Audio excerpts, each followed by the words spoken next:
नमस्कार, न्यूज 24 देख रहे हैं आप। मैं हूं आशुकेश तिवारी और मेरे साथ है सुकेश रंजन और आप न्यूज 24 का खास कार्यक्रम देख रहे हैं 24 की रेस।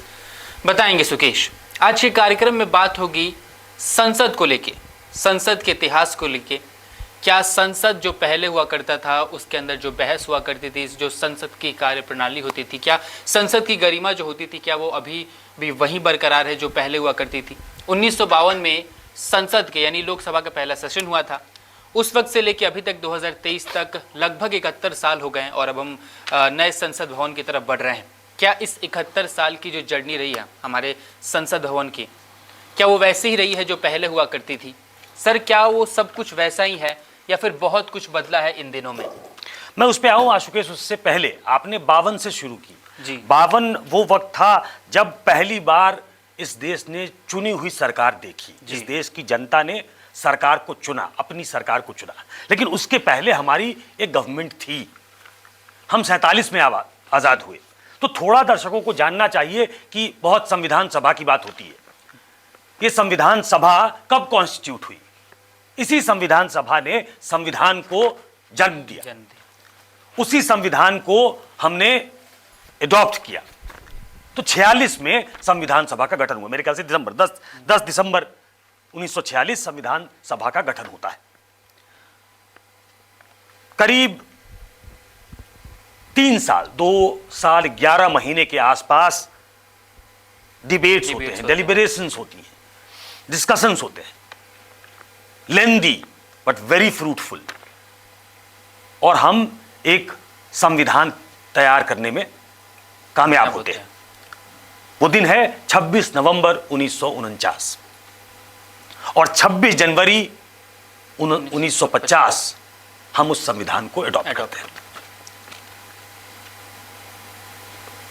तो ये संविधान जो भारत को मिला, इसमें वो तमाम संविधान सभा के लोग थे जिसने कंट्रीब्यूट किया इस देश के संविधान को बनाने में। और संविधान से ही देश चलता है, तो इस देश को सुदृढ़ बनाने में 14-15 अगस्त की दरमियानी रात जब हम आजाद होते हैं तो बहुत खुशी का वक्त होता है। और पंडित नेहरू, जो उस वक्त सबसे लोकप्रिय नेताओं में थे, उनका बड़ा फेमस कोट है जिसके बारे में आज प्रधानमंत्री ने जिक्र भी किया। उन्होंने वो कहते हैं, at the stroke of midnight hour when the world sleeps, at the stroke of midnight hour when the world sleeps, India will awake to life and freedom. A moment comes but rarely in history when we step out from the old to the new, when an age ends and when the soul of a nation long suppressed finds utterance. ये उनके पहले शब्द होते हैं और हम अपने आजादी की तरफ बढ़ते हैं। घोषणा, एक तरीके से घोषणा होती है और आजादी हमको मिलती है।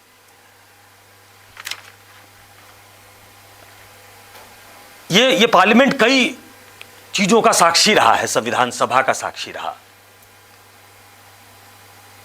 ये कई मौकों पे इसने जो राजनीतिक सहिष्णुता दिखाई है, राजनीतिक एक्यूमेन दिखाया है, वो आज मिसिंग लगता है। हम नई बिल्डिंग में जा रहे हैं लेकिन उस लेगेसी को लेके जा रहे हैं क्या? हमको ये सोचने पे मजबूर करता है। जो पहली कैबिनेट बनी उसमें श्यामा प्रसाद मुखर्जी थे। वो कांग्रेस के नहीं थे लेकिन श्यामा प्रसाद मुखर्जी उस कैबिनेट में थे, नेहरू की कैबिनेट में।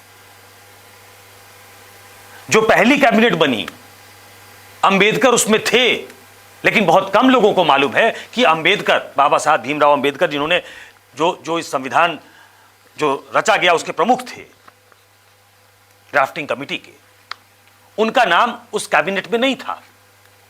सरदार पटेल और नेहरू गांधी के पास जाते हैं जी, तो गांधी लिस्ट देखते हैं, कहते हैं इसमें भीमराव अंबेडकर का नाम क्यों नहीं, इसमें अंबेडकर का नाम गायब क्यों है? उस वक्त भी ये देखा गया था कि ये एक इंक्लूसिव लगे कैबिनेट। तो उन्होंने कहा कि जगजीवन राम उस समुदाय से आते हैं, रिप्रेजेंट करते हैं, जो कहीं मैंने पढ़ा है उसमें गांधी इंसिस्ट करते हैं कि अंबेडकर तुम्हारे लिए एसेट है, अंबेडकर को कैबिनेट में होना चाहिए। बहुत कम लोगों को मालूम होगा, और अगर आप पढ़ेंगे तो मालूम होगा कि अंबेडकर ने बापू को महात्मा की उपाधि मिली हुई थी, महात्मा कहते थे सब। अंबेडकर ने कभी गांधी को महात्मा नहीं कहा, लेकिन गांधी ने अंबेडकर की पैरवी की नेहरू और पटेल के सामने कि इनको कैबिनेट में होना चाहिए। यह था पॉलिटिकल एक्यूमेन, यह थी राजनीतिक सहिष्णुता। सरदार पटेल और नेहरू, बहुत विवाद चलता है कि सरदार पटेल, हो सकता है ये वीडियो थोड़ा लंबा हो जाए, लेकिन आपने चर्चा शुरू कर दी तो जो याद आ रहा है बता रहा हूं। वॉल्यूम है 2, मैंने बहुत पढ़ा है उसको, सरदार पटेल का, उनके कॉरेस्पॉन्डेंस है। तो मैं जो राजनीतिक सहिष्णुता की बात कर रहा हूं, तो ये एक अलग डिबेट है कि बहुत लोग चाहते थे सरदार पटेल को प्रधानमंत्री के तौर पे, लेकिन नेहरू को प्रधानमंत्री बना दिया, महात्मा गांधी ने बना दिया। हाँ, महात्मा गांधी की पसंद थे नेहरू, और बहुत मुद्दों पे नेहरू और पटेल का विवाद भी था। थोड़ा विषयांतर हो रहा हूं, लेकिन पटेल ने गांधी को चिट्ठी भी लिखी एक बार कि नेहरू फर्स्ट अमंग इक्वल्स है प्राइम मिनिस्टर जी। तो जो विवाद है आपसे बात करनी पड़ेगी, हम दोनों को बिठा के बात करिए आप। गांधी ने कहा था कि हम दोनों को बुलाएंगे, बात करेंगे, वो मौका नहीं आया। गांधी की हत्या हो जाती है और उसके बाद दोनों रोते हैं उनके शव के पास, और फिर एक होकर देश को बढ़ाने का वादा करते हैं, क्योंकि समय की जरूरत थी कि एक साथ देश को बढ़ाया जाए। और चूंकि हम पार्लियामेंट की चर्चा कर रहे हैं तो आगे बढ़ते हैं। इसी पार्लियामेंट में शायद 56-57 का वक्त होगा, 52 में पहली चुनी हुई सरकार आती है जी। नेहरू प्रधानमंत्री होते हैं, फिरोज गांधी सदन के सदस्य होते हैं, फिरोज गांधी उनके दामाद होते हैं, इंदिरा गांधी के हस्बैंड होते हैं। अपनी ही सरकार पर भ्रष्टाचार का आरोप लगाते हैं वो, मुंद्रा घोटाला के नाम से बहुत फेमस है। उस वक्त LIC ने उस कंपनी में इन्वेस्ट किया जिसकी हालत ठीक नहीं थी, और कहा गया कि यह इन्फ्लुएंस में LIC से कराया गया है। कुछ लाख का वो उस वक्त का घोटाला था। फिरोज गांधी इसी पार्लियामेंट में अपनी ही सरकार के खिलाफ प्रोब की डिमांड करते हैं, जांच होती है, और नेहरू के वित्त मंत्री को इस्तीफा देना पड़ता है। इस पार्लियामेंट का क्या यह इतिहास है? ये बहुत सजग रही है पार्लियामेंट। ये बहुत कई बार टफ, बहुत बार एक्यूमेन से भरी हुई, बहुत बार आत्मविश्वास से भरी हुई दिखी है, बहुत बार ट्रांसपेरेंट दिखी है। आगे बढ़ी इस पार्लियामेंट ने क्या देखा? 62 की लड़ाई होती है चाइना के साथ, हम वो लड़ाई हार जाते हैं। स्पेशल सेशन बुलाया जाता है, विपक्ष के बुलाने पे 57 तक अटल बिहारी वाजपेयी भी पार्लियामेंट में थे, उस समय बलरामपुर से वो सांसद हो गए थे। मांग करने वाले में वो भी थे कि सेशन बुलाना पड़ेगा, नेहरू सेशन बुलाते हैं, चर्चा होती है, नेहरू को खरी खोटी सुनाई जाती है, और तो और विपक्ष तो छोड़ दीजिए, उनके कैबिनेट के महावीर त्यागी, मैंने कहीं पढ़ा था, महावीर त्यागी उनके कैबिनेट के सदस्य होते हैं। नेहरू ने बोलते बोलते ये कहा था कि चाइना ने जो हमारा कुछ भूभाग कब्जा किया है उसमें कुछ उगता नहीं है। उन्होंने जस्टिफाई करने की कोशिश की होगी अपनी लाचारी दिखाते हुए कि ले तो लिया है लेकिन वो किसी काम का नहीं है। महावीर त्यागी टकले थे, बाल नहीं थे उनके सर पे, गांधी टोपी पहनते थे, तो उन्होंने पार्लियामेंट में टोपी उतारी और कहा कि हमारे सर पे भी कुछ नहीं उगता, तो क्या कोई 4 जूते लगा के चला जाएगा इस पे? ये अपने प्रधानमंत्री, अपनी सरकार के खिलाफ इस पार्लियामेंट ने यह भी देखा है। तो लंबा इतिहास है आशुकेश, ये पार्लियामेंट धरोहर है जी, हिस्टोरिकल है, एक इतिहास को अपने आप में समेटे हुए है। 2000 में मैं पहली बार पार्लियामेंट गया था। 24 साल से मैं अभी पार्लियामेंट आता जाता रहा हूं। बहुत खट्टी मीठी यादें मेरी हैं, लेकिन जब पुरानी चीजें पढ़ता हूं तो कई बार लगता है कि हम जिस जमाने में जाते थे और जाते हैं, और एक वो जमाना, वो बहुत एनरिचिंग था, बहुत एकोमोडेटिव था, बहुत सहिष्णु था, देश के लिए सोचने वाला था। पार्लियामेंट डेलिब्रेट करके, पार्लियामेंट का काम क्या है? लेजिस्लेट करना, लॉ बनाना। तो जनता के लिए कैसे अधिक से अधिक किया जा सकता है, सब मिलकर कैसे कर सकते हैं। जिस देश का प्रधानमंत्री ये कहता हो कि विपक्ष का मजबूत होना बहुत जरूरी है लोकतंत्र को जीवंत रखने के लिए, ये नेहरू ने कहा। नेहरू चले जाते हैं, शास्त्री आते हैं, हम चाइना से हार चुके होते हैं, हमारा स्वाभिमान चकनाचूर हो गया रहता है, और उस वक्त पाकिस्तान को यह लगने लगता है कि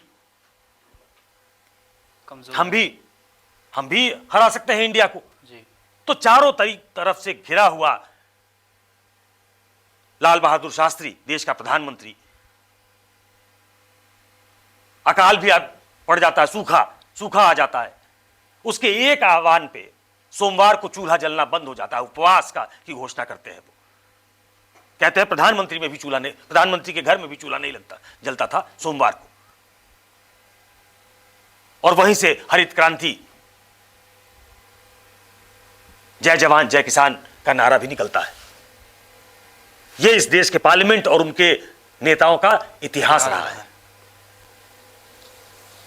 बहुत छोटे समय के लिए रहे, उनकी मौत हो जाती है। इस पार्लियामेंट ने इंदिरा गांधी को देखा है, वो इंदिरा गांधी जो गूंगी गुड़िया कही जाती थी, उनको बनाया इसलिए गया कि बड़ी डोसाइल होंगी है। वो इंदिरा गांधी 71 में पाकिस्तान का भूगोल बदल देती है।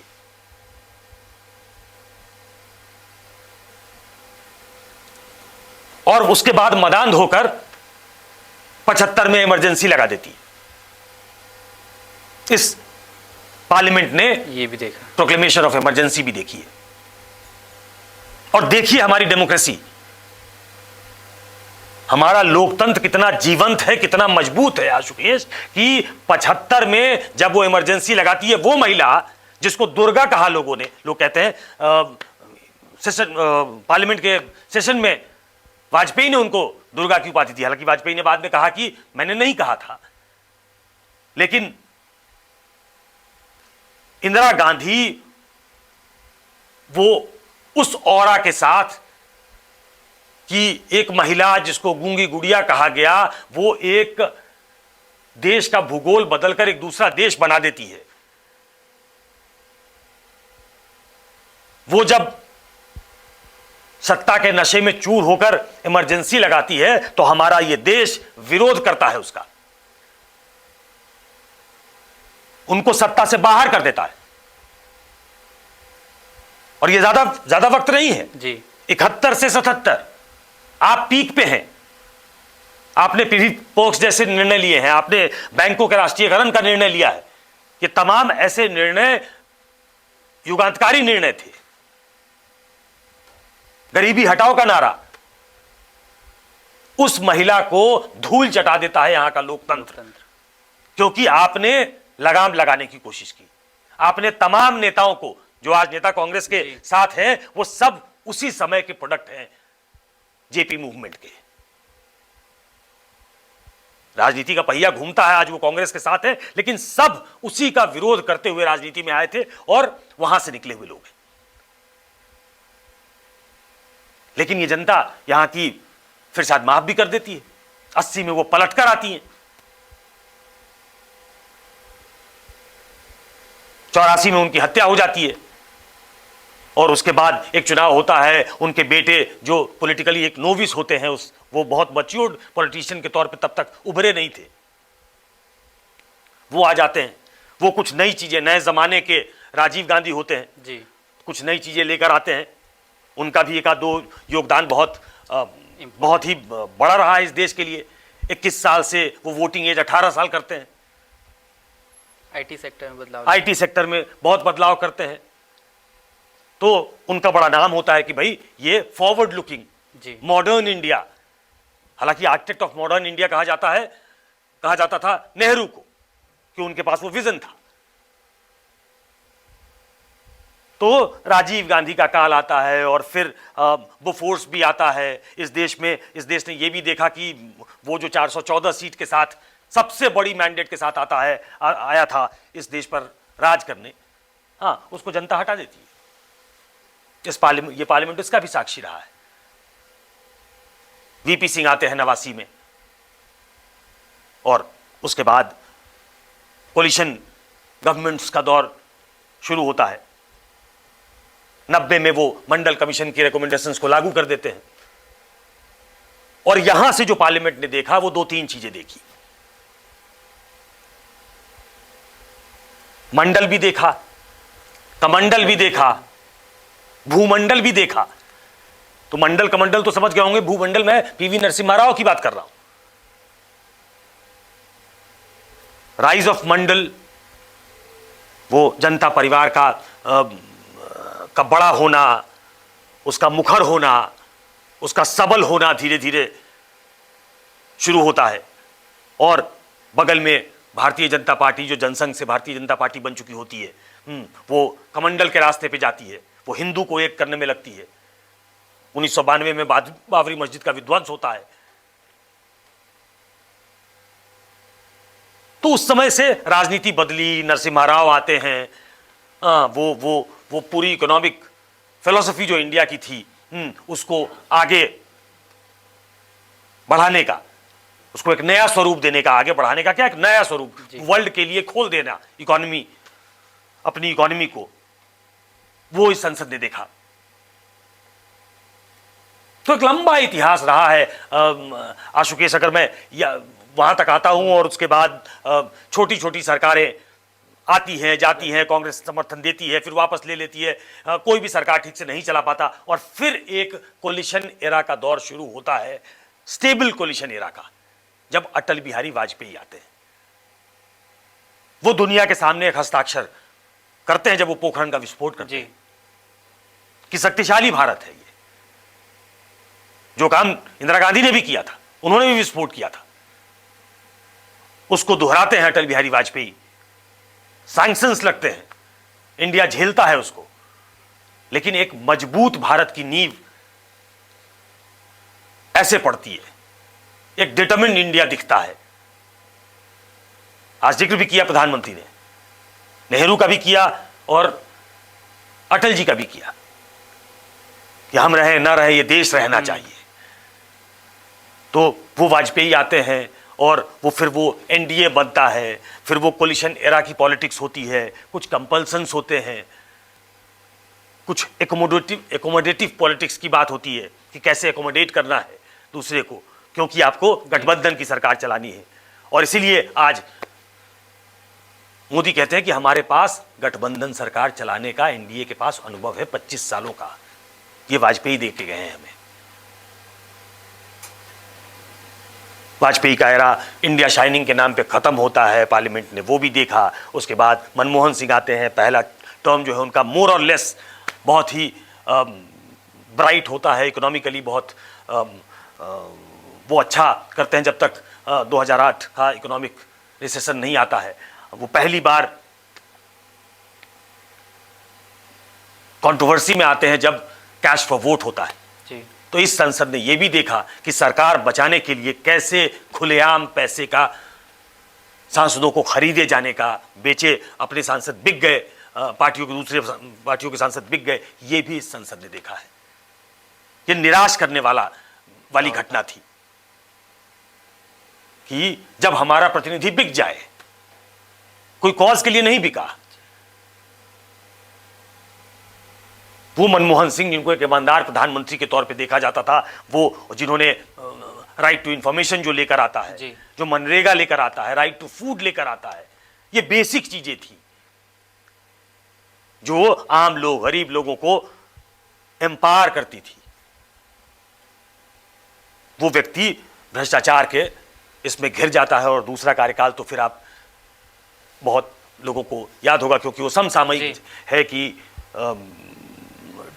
CWG घोटाला, 2G घोटाला, मंत्रियों का इस्तीफा, लगातार इस्तीफे, और वो सरकार जो 50 साल से ज्यादा तक इस देश पर हुकूमत कर रही थी।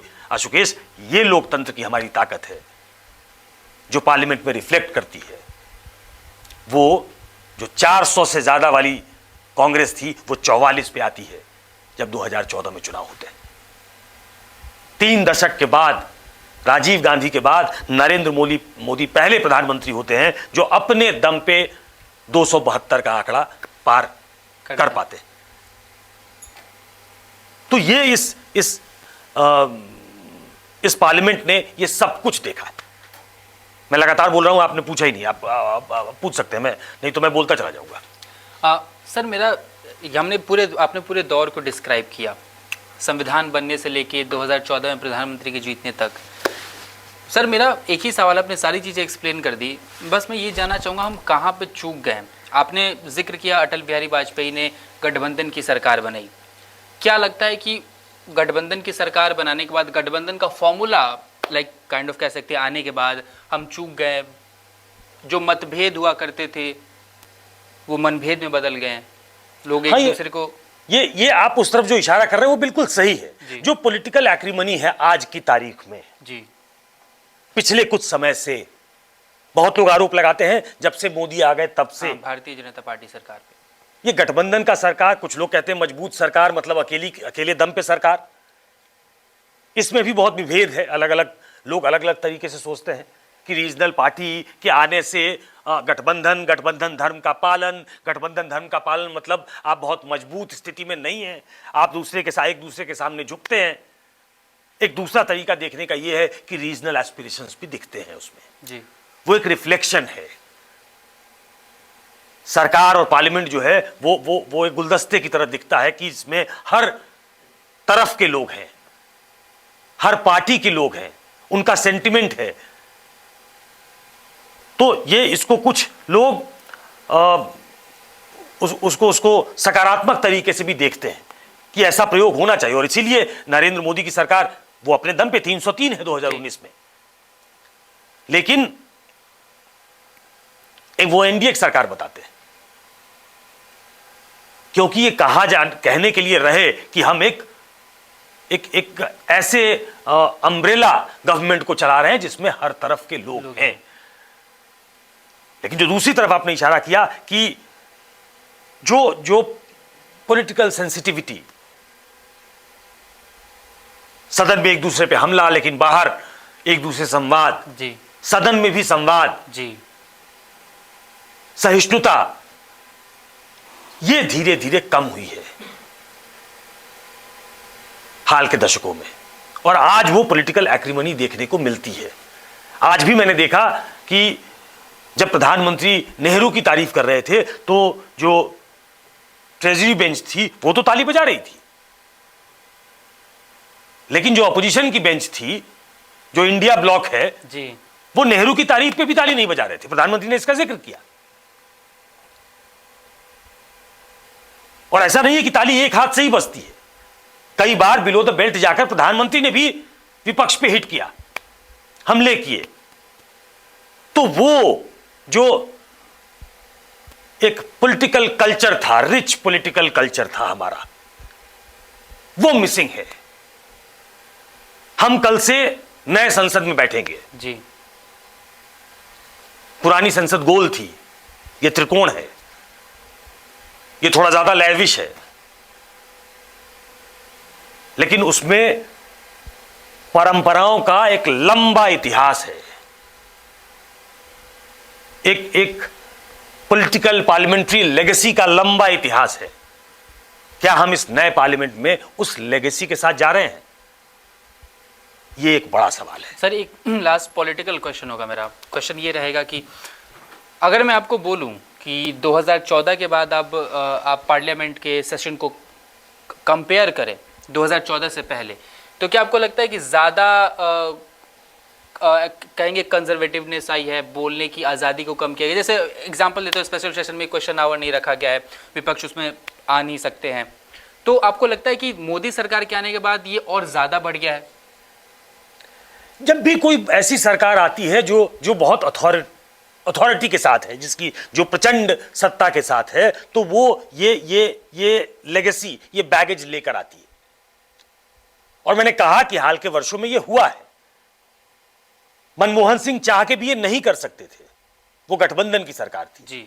नरेंद्र मोदी ये कर सकते हैं।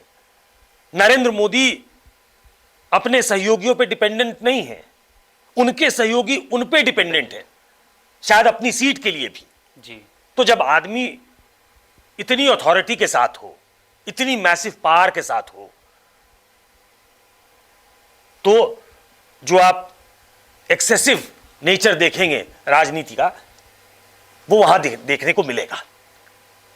इसलिए मैं कह रहा हूं कि आज 75 साल पे डिबेट हो रहा है पार्लियामेंट में। हमने भी कुछ चीजें रिकैप की।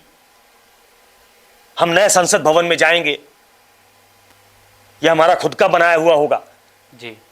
लेकिन हम उस पॉलिटिकल लेगेसी को याद करते हुए, हम उस राजनीतिक उत्तराधिकार को याद करते हुए अगर जाएं, उस पॉलिटिकल कल्चर को एम्बाइब करते हुए जाएं, तो एक अच्छे नोट पे जाना होगा। एक नए पार्लियामेंट को एक सारगर्भित चर्चा भी मिलेगी, एक इंक्लूसिवनेस भी दिखेगी, अगर हम पुराने दिनों से, दशकों से सबक लेते हैं। मतलब बेसिकली इनक्रेडिबल इंडिया के इनक्रेडिबल पार्लियामेंट हिस्ट्री देखा हमने, जाना हमने, सुना हमने। अगर इस लेगेसी को सच में फॉलो किया जाता है, जो लेगेसी उस वक्त से चली आ रही है, तो कहीं ना कहीं देश के लिए बहुत अच्छा होने वाला है। लेकिन नहीं, अब हम सब जानते हैं कि अभी का हाल क्या है, पार्लियामेंट कैसे चल रहा है, कितनी बहसें हो रही हैं, किन किन मुद्दों पर बहस की जा रही है। बहरहाल देखना ये होगा कि पार्लियामेंट, नई पार्लियामेंट बिल्डिंग में जाने के बाद, made in India parliament building में जाने के बाद क्या कुछ होता है। फिलहाल इस वीडियो में इतना ही।